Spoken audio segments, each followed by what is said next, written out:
Bonjour à tous, aujourd'hui on va parler de content spinning, mais avant de commencer le sujet, je me présente rapidement. Je m'appelle Jonathan Morin, je suis CMO de Dezio, je m'occupe globalement du market pour Dezio, mais aussi pour les clients.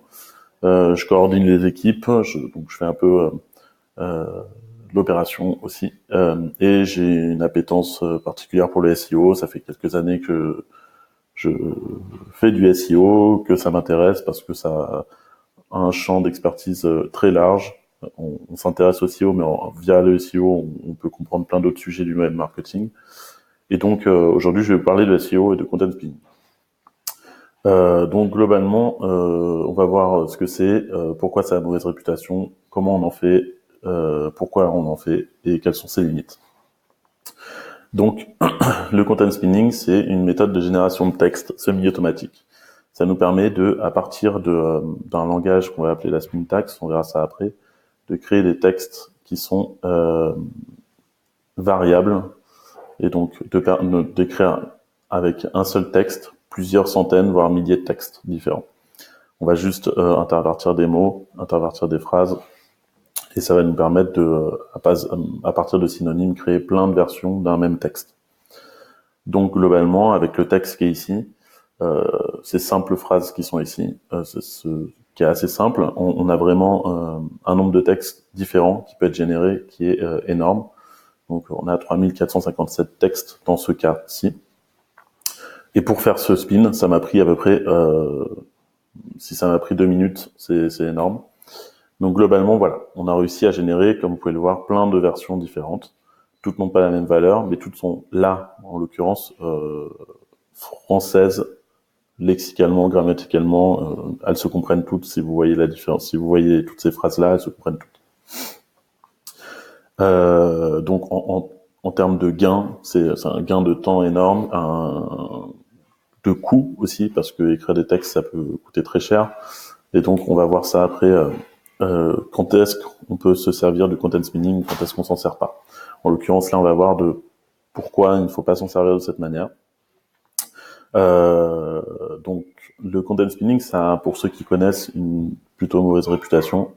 Parce que on s'en sert beaucoup pour faire du spam. On s'en sert par exemple dans le cadre du SEO, on va avoir besoin de faire des liens sur son site pour faire ranker son site, pour être meilleur dans les résultats de recherche de Google ou des autres moteurs de recherche. Et donc on va essayer d'aller spammer des forums, des sites où on peut mettre des liens ou des commentaires. Et donc on peut voir par exemple ici qui est un post avec timeline, et on peut spammer des messages qui vont être complètement différents d'une personne à l'autre via du content spinning ou via des outils d'automation type GSA, etc., etc. On en parlera peut-être sur une autre vidéo. Ça sert à deux choses. Un, faire pointer des liens vers son site, et deux, ça sert aussi à envoyer du jus vers les pages de son site pour les faire s'indexer plus vite. On va pas non plus rentrer dans ce détail-là cette fois-ci, peut-être qu'on en parlera une autre fois. Le deuxième chose, c'est que en plus du fait que c'est du spam, ça a été utilisé et ça l'est toujours utilisé pour faire du spam, selon Google, c'est très mauvais.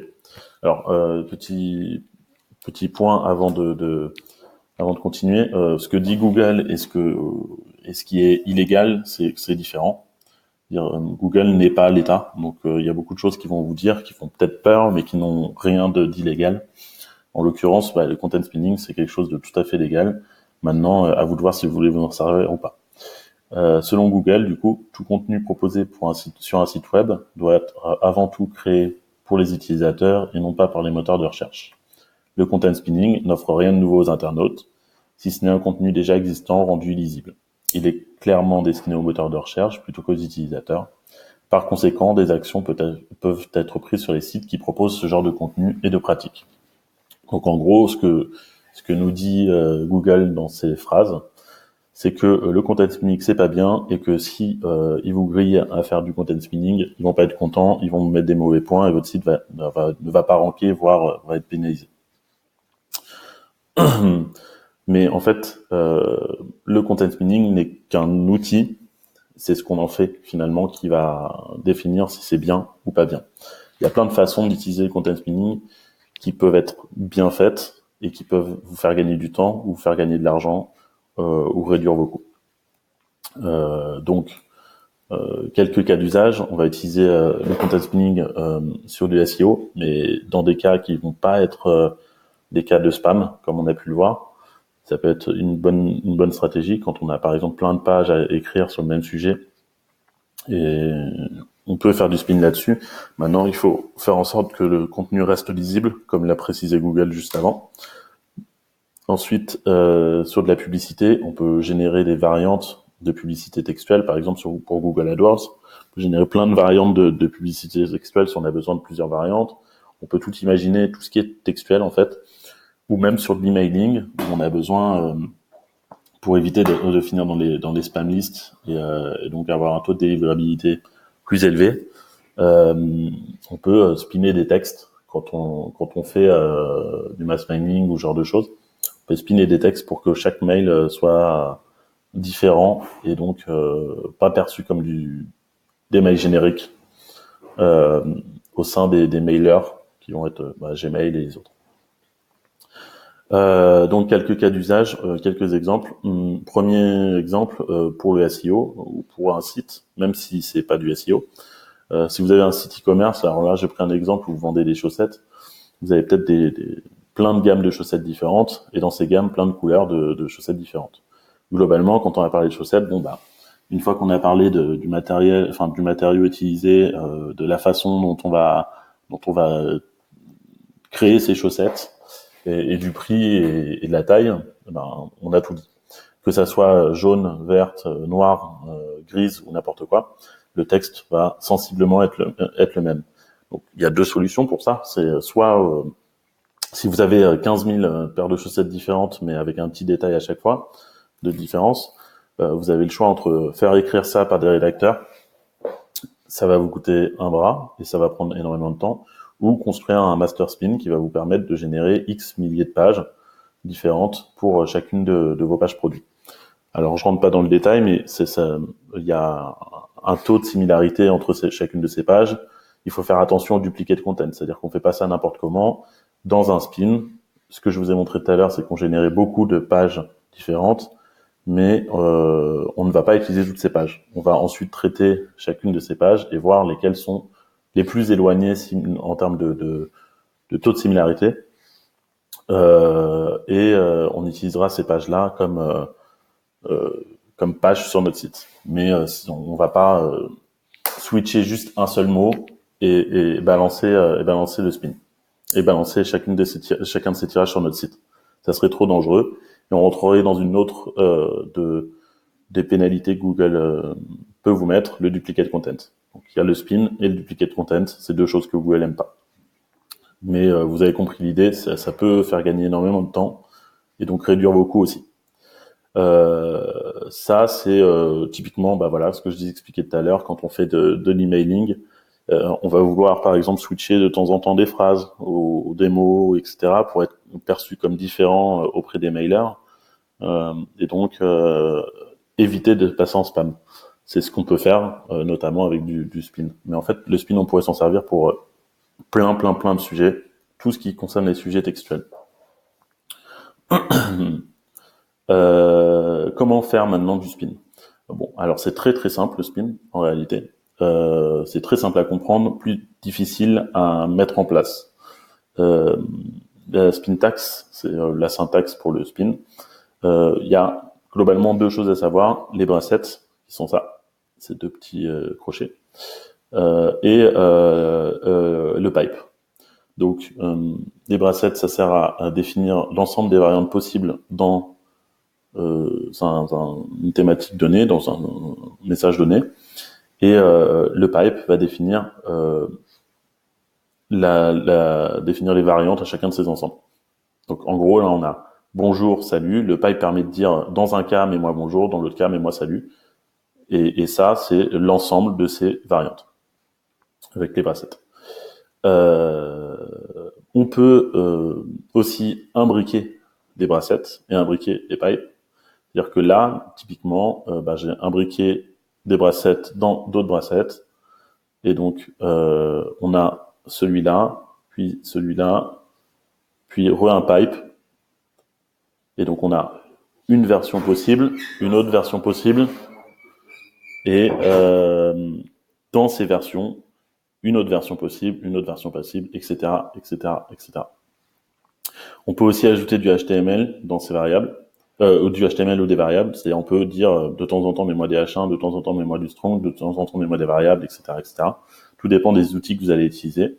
Et on peut même se dire que de temps en temps on va faire disparaître des phrases ou des paragraphes. Donc se dire que dans le texte 1, je vais parler, si je reprends mon exemple des chaussettes, de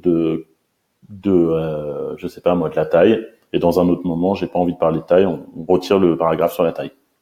Voilà. Autre point de vocabulaire simplement, un master spin, ça va être le doc complet qui va permettre de générer tous les spun ou les tirages, c'est-à-dire tous les textes différents qu'on va utiliser pour faire ce qu'on a envie de faire avec. Globalement, je vous ai mis 3 outils ici qui vous permettront de vous aider un petit peu si vous voulez vous lancer dans le spin. Premier outil qui est très simple, c'est un outil qu'on a créé chez Dezio, c'est Dezio Content Spinning. Il est en ligne, alors c'est très simple, mais c'est très limité aussi, c'est plus pour s'amuser que pour autre chose. Ça ne me permettra pas de calculer des taux de similarité clairs. Enfin, ce que j'appelle clair, c'est les taux de similarité utilisés par les algorithmes de Google qui se posent sur globalement il y en a 3 qui sont connus, c'est Weinstein, Jacquard, CIMAC. Donc le taux de similarité n'est pas calculé comme ça sur l'outil, mais ça peut vous aider à faire des petits spins rapidement pour de l'emailing ou ce genre de choses si vous avez besoin. Ensuite il y a Effispin qui est un outil qui est plutôt pas mal mais qui a aussi des limites d'un point de vue performance, je dirais. Une fois qu'on atteint un certain nombre de caractères dans vos spins, ça peut commencer à être compliqué. C'est-à-dire que plus de 1000 caractères, on va commencer à avoir des problèmes de performance, ça devient vraiment compliqué. Donc si vous avez des petits spins, encore une fois, moyens à faire, c'est assez simple d'utilisation, vous pouvez vous en servir. Le mieux pour moi, ça reste Xspin, qui est le plus complet, mais qui est beaucoup plus compliqué aussi à prendre en main. Mais une fois que vous avez bien compris, vous serez en mesure d'utiliser cet outil et de créer des spins en une dizaine d'heures, et même peut-être un peu plus quand même, et de créer des spins qui sont efficaces et qui pourront vous servir pour la suite. Des spins, évidemment, un master spin, comme là je viens de le noter, c'est des dizaines d'heures, parce que finalement, faire un master spin, ça va prendre quand même plus de temps que d'écrire un article. Mais l'objectif n'est pas d'écrire un article, mais d'en écrire 1000, 5000, peu importe. Donc, d'un article ou une page produit d'ailleurs. Donc, ça va prendre beaucoup plus de temps à créer la base. Mais une fois qu'on a cette base, on peut tirer énormément de pages différentes avec des taux de similarité qui peuvent être variables, mais qui sont plutôt pas mal. C'est à vous de définir ensuite votre taux de similarité. Donc, les limites, la lisibilité, on en a parlé avant. Globalement, il y a des problèmes avec les spins. Si vous faites pas attention, vous allez vite tomber dans des textes qui sont illisibles. Et donc, dans quelque chose de pas qualitatif du tout. Par exemple, j'ai mangé une pomme, j'ai mangé une abricot, ça marche pas. Donc, il y a des problèmes avec les genres, avec les apostrophes, avec les nombres. Il faut surtout faire attention à ça. Pour résoudre ce problème, il y a des dictionnaires, en fait, des dictionnaires qui sont des dictionnaires de spin qui sont disponibles, que vous pouvez trouver sur Internet. Mais il n'y a pas un dictionnaire universel qui permettra de toujours résoudre ces problèmes. Les dictionnaires vont permettre d'aller chercher chacun des synonymes en fait de chacun des mots et de pas vous embêter à aller chercher aujourd'hui, today, machin, etc. En gros, d'aller chercher vous-même les spins, ça va aussi vous aider à trouver les mots similaires pour construire des phrases. Taux de similarité, on en a parlé. Là, si je reprends cette phrase-là, aujourd'hui j'ai mangé une pomme, une fraise.